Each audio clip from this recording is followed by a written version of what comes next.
There's a handyman smashing task force in your state right now as you're watching this video whose sole purpose is to catch you doing work or advertising to do work that you're not properly licensed to do.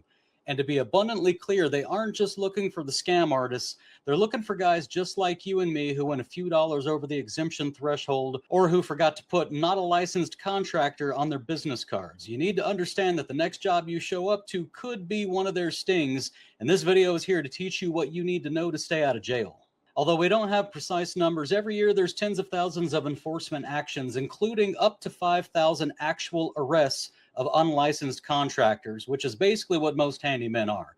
Now, it's legal in every state to be an unlicensed handyman, but you need to know what the law says if you're going to keep yourself and your business, and by extension your family, protected, rather than relying on heuristics like, if it ain't behind a wall, I can work on it, or I can just break the job up into multiple small jobs to get around the threshold, or I can work under my buddy's license. Instead, I'm going to tell you how to actually determine what you can and cannot do legally in your state.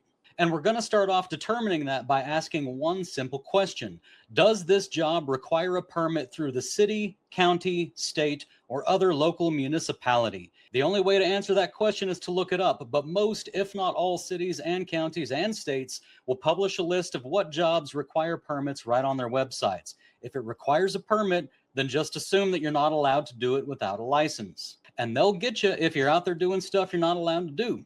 Now, the next question to ask yourself is whether or not it exceeds the price threshold set by your state for unlicensed work.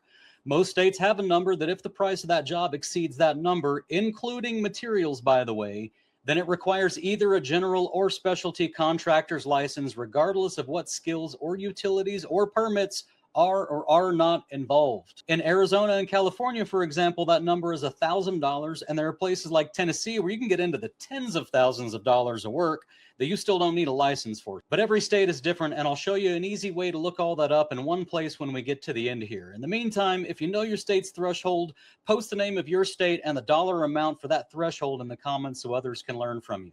Right now, though, we have two more questions to answer. Just remember, getting you to agree to do work for the price above that dollar threshold is the most common way that they get you with these stings. Now, the last two questions are a little more nuanced, but equally important. So the first of these last two questions is the job otherwise regulated by my state's licensing authority?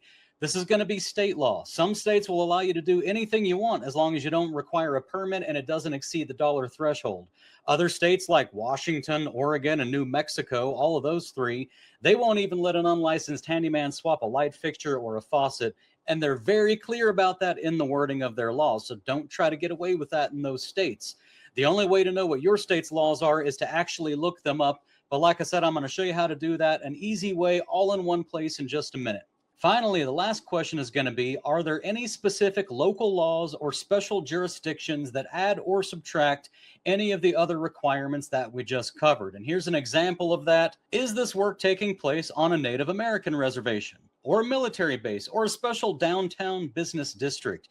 Each one of these can come with their own regulations, so you need to be aware of what special districts exist inside your service area, and you need to know what the regulations are inside those districts.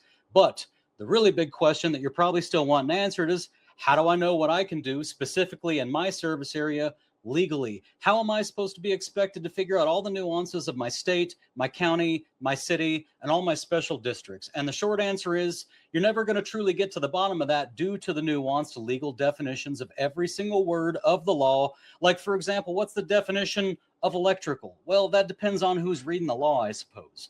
And the non-uniform enforcement of the law, meaning in one city, the state enforcement office in that city might let you slide on certain things, but then you go 45 minutes away to another city and the same state office in the other city is enforcing it differently. They might be cracking down on everything. So what you need is a thorough understanding of the law as it's written, and then a bird's eye view of how it's actually used locally. Well, guess what? I have a huge free stack of comprehensive licensing requirement reports for over 250 cities already, and you can access them all for free at bulletproofhandyman.com.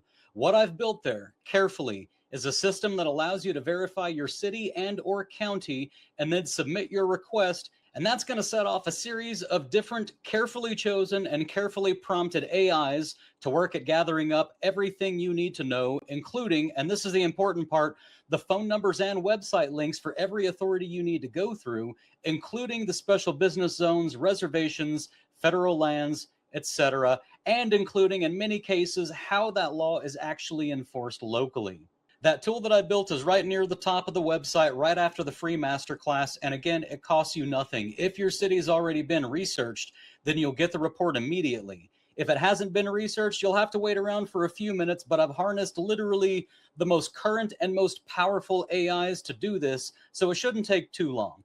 Just make sure that even though most of the work is being done for you by my AI tool, you still need to verify the accuracy of the information yourself, and you need to continue to verify that accuracy over time as regulations change frequently.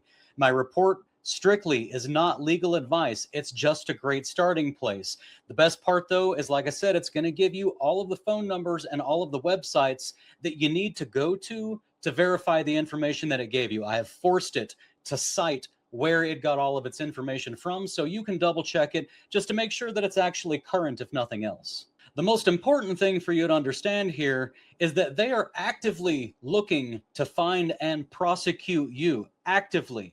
I think we all know that some of these regulations are there for public safety, and some are just about controlling the market, and some, honestly, are straight up pay-to-play protection rackets. If you've been in the industry long enough, you already know that oftentimes having a license doesn't mean anything at all. And as a handyman, I've closed up hundreds of walls behind those shoddy plumbers, but that doesn't matter. You must be licensed if you're going to do licensed work, and that's the end of the story. You go to jail or pay huge fines otherwise. So be careful out there, guys, and be legal. Now, if y'all have any questions or comments, you can either leave them in the comments or email me personally at bulletproofhandymanbusiness@gmail.com, or both. I recommend both.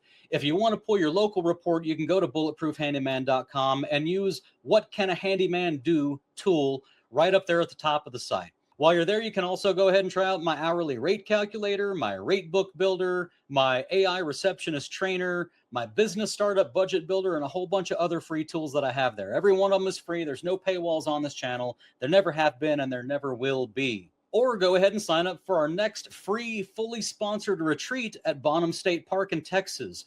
Ergo Next Insurance, which used to be Next Insurance, now it's Ergo Next Insurance, has generously paid for all of the lodging and the food for an entire 4-day handyman getaway that I'm going to be hosting. There aren't going to be any timeshare pitches or anything like that. I do not allow that there. There's no selling you of anything. This is our time to come together as a community and share all of our lessons learned with each other, because as handymen, we typically work alone, single owner operator, no boss, no employee, no coworkers, no supervisors. It's just us. This is your opportunity to go join in with 30, 40, 50, 60. We have up to 94 people is how many we can host at this one. So get signed up for that while you're there. I want to reiterate, this is free. It's fully paid for, lodging and all of your meals. I'm going to be cooking and hosting you. Next Insurance is going to be paying for it. All you got to do is get yourself there. So with all that being said, I love you guys. I hope you're out there killing it, and I'll see y'all on the next one.